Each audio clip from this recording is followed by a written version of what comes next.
just a couple bad weather fans representing New York, talking all things sports. Man, what could go wrong? We got Alex, who's a fan of the Knicks, and Mike of the Nets. The yin-yang of the tri-state, place your bets on the Yankees, Giants, Mets, or Jets. Yeah, you should listen if it's sparking your interest. If you made a vow to your team, don't break it. Bad weather fans is the relation. That's right, this is Bad Weather Fans, episode number 232. Mike Biseglia, Alex Vanessowitz, and we are presented by DraftKings. More good news on that to come as the NFL season is approaching. NBA offseason in full swing right now. We are in the let's get to October mode, but we do have some offseason fun to talk about. Isaiah Hartenstein, Cam Thomas, Julius Randle extensions. We'll get into all of it. Alex, good morning. How are you? I'm doing well. Yeah, if you're listening to the podcast and your first time, please subscribe, thumbs up, the whole 9 yards, please. It really helps the podcast out a lot. And I'm doing well. I mean, it's early morning here. We're recording at our usual 6 a.m. Backup time on a random weekday because we both have families and things going on. But so bear with us here a little bit as we go through the show. But I think I had enough coffee, and Mike, took his smelling salts, and he's ready to rock. Well, I get up. Actually, I get up at 5 because I need that buffer hour to get my life together. Of going to the bathroom, in particular, getting food ready, dishes. I just need myself to get that hour. So I'm feeling good, Alex. I'm warmed up. I'm 2 coffee cups in, baby. Oh, right. Yeah, I'm only like a half a coffee cup in, but I did my business as well. But we don't need to talk about that. I just curious. Did you hear about Chet Holmgren's comments about the Knicks practicing more than any other team? Did you hear about that? From you? And I would say makes sense considering their coach is Tom Thibodeau, Thibodeau. I'm going Thibs today. Yeah, and he seems to be his style. So I wouldn't be too surprised if that was true. How do you think he knows? He said it on the Paul George podcast, right? So how do you think he knows about that? I mean, there's probably scuttlebutt around the league, or Isaiah Hartenstein said, I hate being here. Coach Thibodeau is too difficult. I want to go somewhere that still has a chance to win a title, a really good one, and has a young, fun core and a good fan base. Yeah. I mean, that's his prerogative. He can choose and play wherever he wants. It's, a free country. It's just, I just love how people are always like, Isaiah Hartenstein chose between poverty and the Thunder's contract. Like the Knicks were offering him like minimum wage deal, which is just not the case. Like he came into the Knicks and he made $5.6 million coming into his Knicks contract, which is not a lot of money in NBA standards, but I think your family's pretty set up with $5.6 million total. If you give me like half of that, I'm sure I can make that work the rest of my life. I know I'm not a pro basketball player, but his contract with the Thunder and at post Knicks contract, he made $22.5 million, right? In his NBA career. So coming into this offseason, he was already in the bag, $22.5 million. Came into this game $100,000 strong, 9 to be exact. Jay-Z line. Anyway, so his contract with the Thunder is reported as 3 for $87 million. Meanwhile, it's actually 2 for $58.5 million because that third year is a team option. Right. So the Knicks' best contract offer was 4 for $72.5 million. So math there, Mike, is what, $14 million or so, $15 million difference more that the Knicks offered, guaranteed. So, and with the NBA, contract stipulations and whatever that nonsense is, that's all the Knicks can offer him. I have no idea why, but that is what it is. But it's not like he's choosing between poverty and millions with the Knicks and, to go to the Thunder. And, the Knicks offered him more, the 14 mil. And if he gets hurt or doesn't perform to his level, or doesn't get better, because if he performs at this level, I don't know why they would take that third year. I mean, it's good, but is it worth 3 for $87 million, especially when you have all these young guys on the Thunder that are coming up but ready to get paid at some point? Like, are you going to waste that money on Isaiah Hartenstein? I don't know. But, if he took the 4-year deal with the Knicks and the Thunder declined that third year, then, that's pretty tough. I mean, yes, if he does well for 2 years, he's stuck for his third year with the Thunder also, but, he could make more money down the road. But how much better is Isaiah Hartenstein really going to get? I get he's betting on himself, but at the end of the day, he's not choosing between poverty and the Thunder's contract. It's also that, how do I say this? Being with the Knicks, you're definitely a way more popular player as a backup or a role player on the team. If the Knicks continue to ascend to a championship level team, which I think they are, then you will be if you are with the Thunder, where you can use your name to make more money off the floor. So I don't know what you think about that, Mike. The point is, I think the main point, the end of the story of what I was trying to say is that Isaiah Hartenstein didn't want to be here anymore with the Knicks. He wanted to leave. That's what it felt like to me. That's probably a combination of things. I mean, he does have the player, as you mentioned, there is a player option, but if he can get up to it, he's going to make team more option. money. Team option. But if he gets up to it, he's going to make more money. And if he plays well and the Thunder are winning, they are going to keep him. So let's not minimize this idea. Like, why would the Thunder want to keep him? Why would that? I mean, he was really good for the Knicks. He helped them tremendously. So I don't want to diminish what he did to earn the contract that he did, that he's able to go there. Also, there is a bubble of you're in New York, so everything feels bigger than it is. And I don't disagree with you that obviously in New York, he's going to be more popular long term or whatever else might come with it. But at the same time, it's not as much of a big deal to him or to other people as you think. You're from New York. You've lived in New York your whole life. It's a big deal to you. It isn't to him.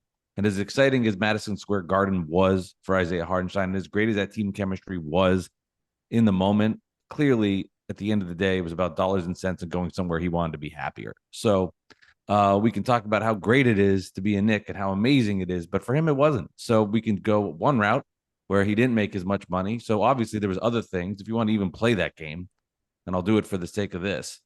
All right, he took less money to go to Oklahoma City Thunder, which he didn't.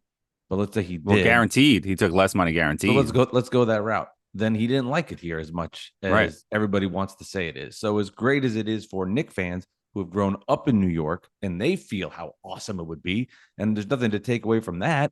I know for my team, if I won a championship, there would be nothing better. And I understand from a Knick fan, if their team won a title, there would be nothing better. But he doesn't give a shit if he goes and wins in New York or Oklahoma City. Sorry, he's from Oregon. He doesn't care. It's not that big of a deal. Grew up in Germany. It's just another stop. And just because he went on a podcast with his teammates doesn't mean he's forever grateful, endowed to what happened in New York. It's just another stop in his NBA career. And it's one I'm sure he'll cherish and loves the memories. But let's not act like, wow, I can't believe he left New York. Do you know what it's like if you win in New York? Yeah, he saw it. He didn't care. Also, he would be really happy if he won a title in Oklahoma City, who, by the way, has a very good fan base and a very passionate fan base. By all accounts, is one of the few arenas that gets loud all the time because it's a college-like atmosphere. Football town, Oklahoma football. Like, that's what they're into. And they got a basketball team and they love it. Again, it's not the Knicks. I'm not saying it is, but to Isaiah Hartenstein, it really isn't that, like, it's just New York, Oklahoma, next stop. It's not a big deal. And I mean, he was great, Knick. He did a lot of great things. And I think he'll be missed. And I don't think I'm saying anything crazy. He was really good, especially when Mitch was always hurt. He was very reliable and had a nice pick and roll thing going with Jalen Brunson. But in his mind, great passer. Yeah, the whole thing. Yeah. It's not. Yeah. It's like New York's cool. And I get why you liked it. I'm sure he loved his time, but he's from Oregon. He doesn't care.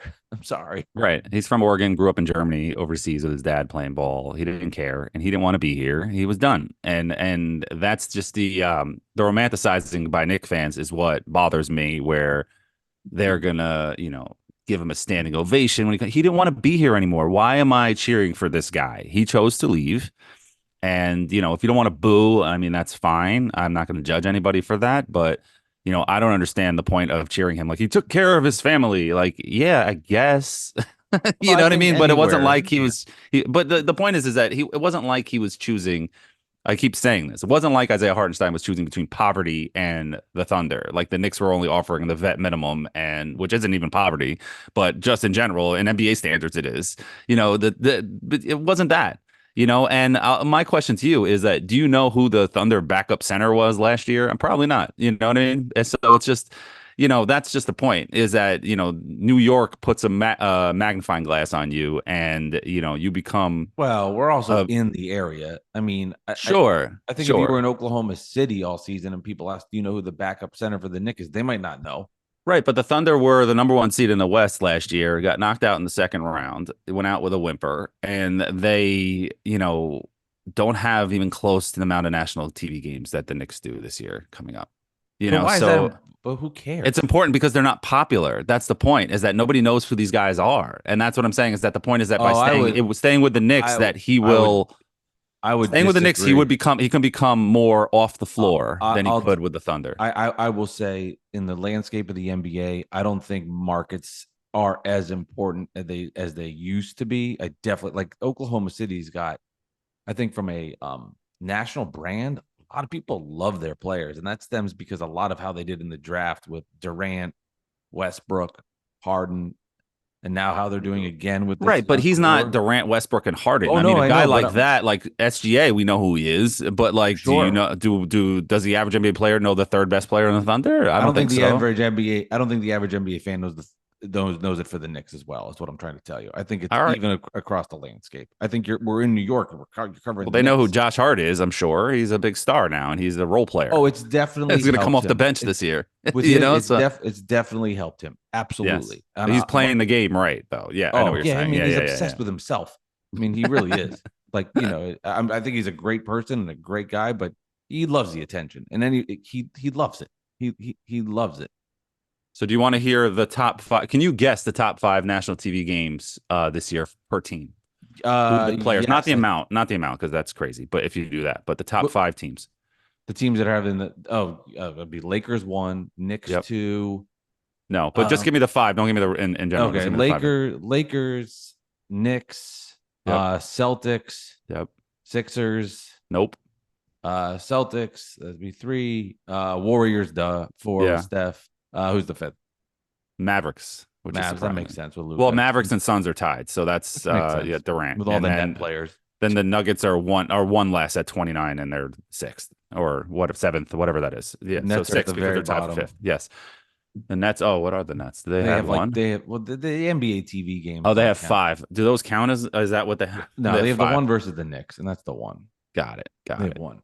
Yeah, the homecoming game for the Knicks, right? So, Which just shows you too, like they have no buzz. Mark Yeah. Berman wrote this, which made me laugh because I know what he likes to do, but he was like, "There's never been less buzz about the Nets in their history."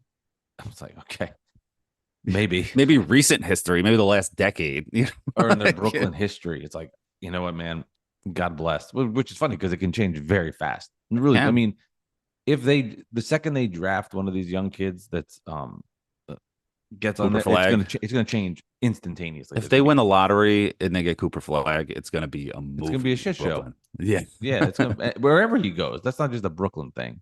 Wherever right. he No, goes, but it's I'm gonna- saying for you, boom. yeah, that's it. Like- Changes. Like It's a great white hope, it's really that guy. Yeah, So- those things can change fast. I know the Nets have it, and it's the NBA in-season tournament where back-to-back games at the Garden. I was happy to see. Actually, I love a few things about the Knicks schedule. One, that we can bulk the 2 games there. I just like it. Let's get them out of the way. And then the other, that it's the last game of the season, I think is really interesting. Just if you remember how last season ended, where that last day was chaos for so many teams in the Eastern Conference, Knicks included, all those teams trying to figure out where they were in the seeding, which I don't know if it'd be that nuts again, but I think it's kind of cool that the Nets and Knicks will play each other on the final game of the season, and hopefully the Nets can be some sort of spoiler role. I think for me makes it a little more exciting for that last game. Or you might be rooting for the Knicks to win. I might need the Nets to lose or whatever. Who knows? Well, for you, you probably are going to hope that the Nets have the number 1 seed of the bottom all locked up, and number 1 in the lottery locked up by that point. So it doesn't matter if you win or lose. So you can actually root for them to win, and then the Knicks, you can knock them out of the 1 seed or something. But the Knicks will have it all clinched. Will be up by 10 games in the 1 seed by then anyway. So with the way you have them, if like you said, they're winning 65 games. I mean, I can't imagine they don't. Imagine, though, they don't, and the Celtics have like 64, and the Knicks have 64 going into the last game of the season, and it's like, you got to win. It'll be based on the tiebreaker, and that opening night game that you're saying doesn't mean anything meant the world. No, it means the games mean something, but not enough to dissect. Those are for our diehard fans. How someone should react to it. I mean, yeah, you know what happens is those first 10 games, then all of a sudden, all right, you're 6-4, and it's like you just go. Right. I am interested for the Net side to see Cam Thomas, and I think for Net fans in particular, he's been through it because he was with this team with the big three, and he didn't get any run. I mean, it makes sense in a lot of ways. Of course, he's a rookie. They've got so many scores, the best that's ever done it. I mean, act like some of the best that's ever done it. He's not, he doesn't make sense in that scheme. And then through a lot of different reasons, he gets on the court over the last couple of years, injuries, trade demands, COVID. Drops 40, gets benched. I don't understand it. Back-to-back 40 bombs, gets benched. And then last year finally gets into the serious rotation and proves that he can score.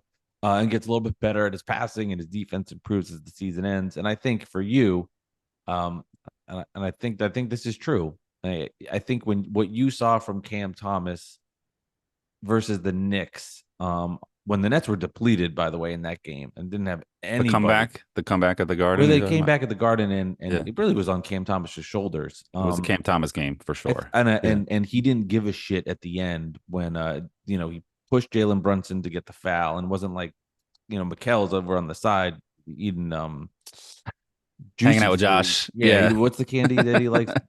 Mike and Ike's. Mike and Ike's. He's over this idea, and Mike and Ike's making fun of the Nets. Cam Thomas is in there, and it maybe annoyed you, but I definitely do think you Cam Thomas earned a little bit of Jalen respect flopped. That day. It looked like a push live, but when you see the replay, you're like, oh, Jalen flopped. And then I did respect Cam Thomas though, and he did have to foul him, and I do like Cam Thomas. He can play. Like, he's good. He's nice. And I think he might be in the running for most improved player this year. I think he's going to be one of those top sleeper fantasy basketball picks that if people play that, I don't know if he's going to be a sleeper because he's the main guy on the team, so, but, the last time I thought a player would be a sleeper on the Nets when they were bad was Jeremy Lin, and that didn't really work out for the Nets when he got injured with the knee right away. So hope that doesn't happen to Cam Thomas, but don't say that. Well, I'm just saying, for my personal fantasy basketball life, I drafted Jeremy Lin pretty high that year, and I was pretty pissed. But that's when Spencer Dinwiddie then got a lot more run and started his trajectory. That makes sense. Mm-hmm. I just think Cam Thomas is nice, and I think he's underrated, and I think that he got blocked by previous coaches that didn't know what to do and had agendas and had their own rotations in mind, and they didn't want him to be put into there. And he didn't play defense, but if you're dropping 40 back-to-back nights, or in general you have the ability to drop 40 or 50 in a night, you got to play. I'm not saying he needs to play 35-40 minutes, but put him out there for 20-25 minutes. If he's hot, leave him out there. It didn't make any sense. You got to score, so that was weird. But now that you got the new coach, you got Jordy here, and let's see what happens with him. I think a lot of the problem was him getting the ball, isolating, and the offense not moving, and then on defense being a liability. But all of that stuff has improved, and we saw it improve. And this year he'll have the keys to it.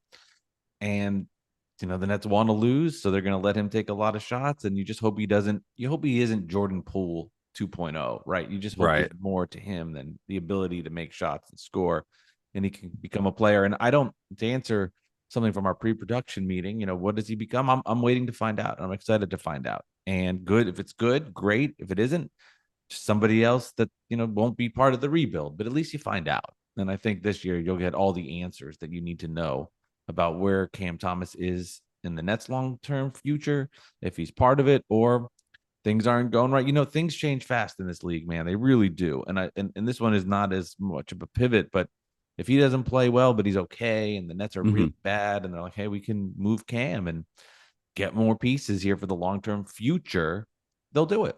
And a team that needs scoring, that's a playoff team, right? You don't know where things are going to go. Things change so fast in this league. That's true. And to quote the internet, Cam Thomas, he's got that dog in him. There's just something about him. He's got it. And do you think he has that dog in him, Mike? Do you think Cam Thomas has it? I think he generally cares. And I think he earned a lot of my respect that night versus the Knicks. He's like, why are we? It's a 2-point game. I'm supposed to foul. Seconds left. Get out of my face. he pushed him. He's going to be aggressive. Brunson goes flying. That was one of those times where I was really into that. That I had a tweet there. It's like the comments about Cam. It's a 2-point game with 8-point-something seconds left. Now, you know what? Foul. Honestly, what are you talking about? As a Knicks player on the floor, maybe I can understand, because live it looked really bad. It looked like on TV live, it looked like he shoved Jalen Brunson into the crowd. But when you saw the replay and you see Jalen do the flop, and you're just like, oh, come on, Jalen. Like, I'm trying to defend you here, man. What was that? Yeah, Mikal But on the sidelines. Hey, that's my teammate Jalen. Don't hit him. I mean, it's that's my friend. Yes. so obvious watching back on all that how much he was just didn't want to be there. Disengaged. Yeah. Yeah, Well, that's why I I think mean- he's going to be awesome this year, Mikal. That's why I think last year Mikal Bridges was completely checked out. I think with the Knicks, he's going to be dominant again. I think he's going to be amazing. Well, he was never dominant. I mean, well, that half a season with the Nets, he was awesome. You guys were putting him in the rafters. but dominant is okay. So is dominant's too strong, far, but a very, very, very, very good player. Yes. Okay. All-star type player. All-star level player. I think he's going to be back to that, and I think he just saw the writing on the wall. He was getting tampered with Jalen and Josh, and like, yeah, we got you through Leon, but we're not going to tell you. Like, plausible deniability for Leon Rose. Couldn't handle it. And he's just like, I'm out of here. Fuck this. Which is why Yeah. I said he's not a leader. I mean, he clearly isn't. If that He doesn't need to be. Yeah. If that kind of crosstown is your two best friends and you're over here, like I would embrace the fact. Right. I'd want to beat the shit out of them. And yeah, say what you want about Durant and buddies. Kyrie. They embraced it. They embraced being a net, and they said, Yeah. "Fuck the Knicks." Yeah, And they're also really good, which helped. yes, they were that does help. Hall of Fame level player. Is Julius Randle going to be a Knick long term? I think it. I don't know. I do think he will be, but I don't. He's going to have to take a discount at this point, and I don't mean like a Jalen Brunson discount, but they're not going to pay him a max deal. I mean, if he comes into this year and dare I say they win a championship or get to the finals and he plays at an all-star level, another all NBA, you're gonna have to pay him. Otherwise he's gonna get something somewhere else. So there's that. And my mind might change. I wouldn't, because I don't know what his history he's gotten like injuries now last couple of years. Two years in a row with surgeries and they're not like minor injuries. I know they came back, but last year, he said it made him start slow. I was like, come on, he's ready. He had a small ankle procedure, but maybe it did affect him. I don't know. But now, you can't play both sides of the coin there if you're a Knicks fan, so these surgeries are hurt him. And we'll see what happens. The Knicks did play really well with him in January, the January that we'll never forget as Knicks fans. But at the same time, I think it really just hinders on this year. I think the Knicks learned from the previous mistake of not letting him play on his team option and re-upping him before his team option expired after his first 4-seed championship. And then the next year he was terrible. They could have gotten him for maybe even less, and then they wouldn't be where they are right now with him. So maybe they're just waiting and they learn from their mistakes. We'll see. It'll be so interesting to see what happens with him this year with the Knicks, because he goes from being their best player to not being their best player, to their best player that always was just so bad in the postseason, in particular that Hawks series. Mm-hmm. And then down a year, back up with Jalen, but has another bad playoffs versus the Heat. Gets hurt again. Hurt. Yeah. I mean, he's a mystery. He really is. And then he could even have a great regular season and be terrible in the postseason. There's so much, and he has such a fascinating, really look back history with the Knicks.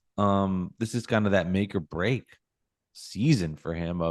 We've seen the bad Julius, we've seen the really good Julius. What are we going to get, and how does he fit now with so much talent on the roster? It's going to be really interesting to see, and that's Coach Thibodeau's job. And maybe not talked about enough is earlier, maybe like 2 years ago, all Knicks fans did was complain about how much Tom Thibodeau just 3 years ago, just everything Julius this, Julius that, when other players didn't get the same latitude that he got, like bench, this, that, and everybody was like, why is it not the same? And now Jalen Brunson comes in, he's the captain, all good, the vibes are strong. What is that going to be like? Will be interesting if things go a little south for him, complaining, this connection, I'm all of it. I'm just really interested to see how it plays out. And I started laughing when you said the captain, because it was so overblown by the Knicks with this captain ceremony that never happens. I mean, it's great that he's the captain, but the last Knicks captain was Lance Thomas, and it's not like a Yankee captain, okay? And that's what I feel like the Knicks are trying to make it like, So that was a little strange, but it's also may have been not a shot to Julius Randle, but just like a wake up call, like, dude, you are not the guy here anymore. Jalen Brunson came in and took your team, so get in line and do your job. If you want to stay here long term, we'll talk about it after the season. And that's what I feel like is going on with him. I mean, the whole thing was super over the top, but if you're a Knicks fan, embrace it, enjoy it. I just know, like, if the Nets did something like that, Knicks fans would be laughing hysterically at them. Would it even be covered on TV though? I mean, Funny. But if they did that, where they put it on the Yes Network and they had a whole Yeah. ceremony Right. for Kyrie Irving or Kevin Durant to be the captain, it would be mocked. So Right. it would be. I mean, that's how Captain in the NBA means nothing. The Right. Knicks used to have 2 or 3 captains at once in the 90s. They used to be co-captain Patrick Ewing. It's like, oh, okay. So they had more, Yeah. So it's not this big prestigious award. And yes, it would be funny. Do the Nets ever have captains? Have they? I have no. Jason Kidd, I think, was the captain. That makes sense. I think so. Yeah. But I don't know. Like you said before, when you had to look it up, you're like, oh my God. The timing of it was perfect. Knicks fans like, our captain. And then I was like, oh, interesting. Let's look at the list of captains. You're like, oh, wait a minute. This is not. Can I even name? Didn't we talk about that? We were going to name them or something, right? Yeah, you were gonna. I was gonna have them, and you were gonna see how many of them you could name, and it's a lot of not a lot of nobodies. Yeah. Knicks. Yeah, I wouldn't say obscure, but not guys you would assume it's like Patrick Ewing and a guy to Jalen Brunson or Willis Reed to Jalen Brunson, and a lot of guys in between that you would be surprised to hear were captain of the Knicks. Right. That's true. That's true. Yeah, there's a lot of guys that are there like that. I want to end with one or something. One final net. I want to end with one final net note because I think it's interesting and timely back. But Joe Harris retired, 10 years in the NBA, and he has such an interesting Nets career because he went from, a guy that was a second round pick.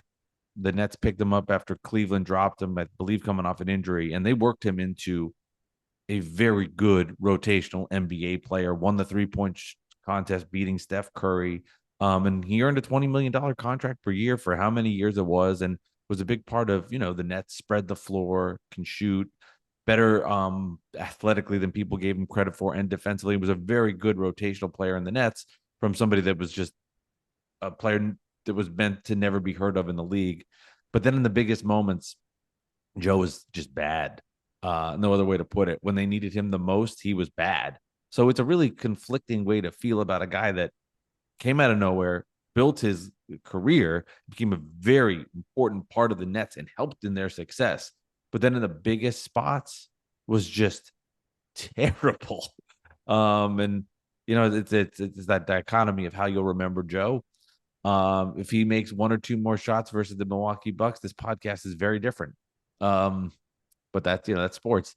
So yeah, just Joe Harris retired 10 years, but a weird looking back. It started so great and then just a terrible ending. Basically. And you also have a different connection with him too, based on your time at your radio station in Virginia when you worked there, right? Yes. So you saw him from for context. When I was working at the University of Virginia, I ran the Virginia Sports Radio Network and did the in studio for the basketball team. So I was there when he was there at UVA. So I saw him go from a freshman at Virginia to a very good senior player that had a lot of Justin Anderson, Malcolm Brogdon. That was a very good team that lost to Florida and Bradley Beal in the NCAA tournament, to just show how fucking old I am. So yeah, I've seen Joe grow from, I never thought when he left UVA, I was like, he's not going to be in the, I was like, this guy's not an NBA player. And I was wrong. He proved a lot of people wrong. So yeah, shout out to Joe. He couldn't have made that one goddamn 3 versus the Bucks. Wide open 3. Yeah. Like nobody near him in the world. Yeah. So you'll like this. When I put my son to sleep now, and I think he's doing this so he can stay up later, but it's working and he's gonna get it on me every time. But he likes to watch net highlights on the phone. He's like, I want to watch net highlights. I'm like, you're just trying to stay up, but it's working. Yes. And one of the rotation, it was the game 7 Nets Bucks. It got into just the algorithm. Yeah. And we watched that and it was just miserable. He had no idea what was going on. Have you watched that game since, or any highlight of that game? I've seen highlights of it, and I've been begging, but he won't do it. Evan Roberts, I want to do a rewatch of that game and pod about it, and he refuses to do it. I've texted him like it would be so much torturous fun. I think it'd be healthy. For him, especially. And he won't do it. He won't do it. He will. I want to do it with I don't want to. I want to do it. Don't do it with me. I would laugh. Like this is when I laughed, and this. No. Yeah. But there's so much from that game. Yeah. If you the Nets were winning most of that game and blew it late in the 4th. So, but whatever. I would like to do a rewatch with him of that. Mm-hmm. All right. But Well, he refuses hopefully you to do it do one it. day. He refuses So to do it. stop being scared, Evan. Yeah, come on. Get it together. All right, Bad Weather Fans, episode 2. What was I say? To remember this, 232. 232. Yeah. But good content here, Alex, as we get closer to the regular season. I do want to make one note for Apple Podcast listeners. I just read it this morning while I was in the bathroom that you can now get the Apple app that's like on your phone as you listen to podcasts is now the same app will be on the desktop. So if you want to listen to Bad Weather Fans, you can do it that way. And it's not like that funky way to find it. It's the same infrastructure, but on a desktop. Thrilling. Great info. Yes. No, Yes. Interesting. Very interesting stuff. If it's the off season, so check out some of our previous podcasts. We've had some amazing guests like Kerry Kittles, Richard Jefferson, Chris Childs, Tracy McGrady, Meta World Peace, Channing Frye, Ian Eagle, Buddha, Evan Roberts. Evan Roberts, Buddha. Did you see Boodalicious. the I know you were busy yesterday with really busy at work yesterday, so you were kind of off social media, but did you see the Jets busting the Giants ass in the joint practice yesterday? Like I they did not. I busted their ass. I know nothing. Oh my God, Aaron Rodgers hitting bombs to Garrett Wilson. Nice. Allen, the rookie running back, was trucking guys in two-hand touch. It was funny to the point at the end of the practice. Sauce Gardner is like waving the Giants off, bye. They busted their ass, and then he made fun of Daniel Jones afterwards, being like, I don't know, like, well, how good is he? He's good players, and then he was like, humming. Here's the thing about being Big Brother here, Alex. All right, who cares? Super Bowls, right? Super Bowls. Yeah, we got 4. Like, how many you got? I mean, you're the Jets. Something will go wrong. So there you go. Congrats. Like, isn't it nice being a Big Brother for once? And like something will go. I mean, it will Jets have a history where something will not work. Just like the Knicks, though. I'm going to enjoy it. I'm going to just try to enjoy the good. It's football. Enjoy. I'm getting older, man. I want to have a good year. I want to have some fun. All right. Well, anyway. I can't wait for that 4-game Knicks losing streak, and you're just like, well, I'm enjoying it. And they that trust me, that won't change. be. That won't be fun. There's 4-game losing streak. I'm not going to be fake. 7 wins. Yeah. And Mikal Bridges goes 3 for 14. Yeah, we just couldn't get in rhythm. It was good looks. They just weren't there.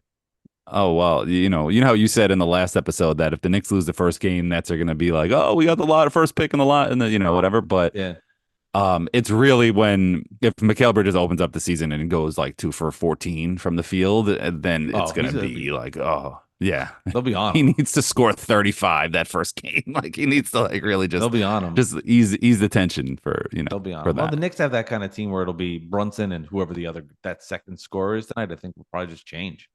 Randle, right? It could be Bridges. It could be on Anunoby. Yeah. It could be Randle. It could be Dante DiVincenzo. Could be just the Knicks bench has just got some players, man. DiVincenzo, Hart, and McBride. Like those are Precious 3 guys. So good. Precious Achiuwa also. Yes, he's still good. No, they're very deep. They're very deep. Yeah. And Jericho Sims has got workout videos shooting jumpers, so you know what that means. I do. And we're not just don't say the B word. We're not going to do it this whole episode. This has been Bad Weather Fans episode number 232. Ben Simmons, I said it. All right, we'll talk to you later, Alex. All right, thank you. You're welcome. Bye.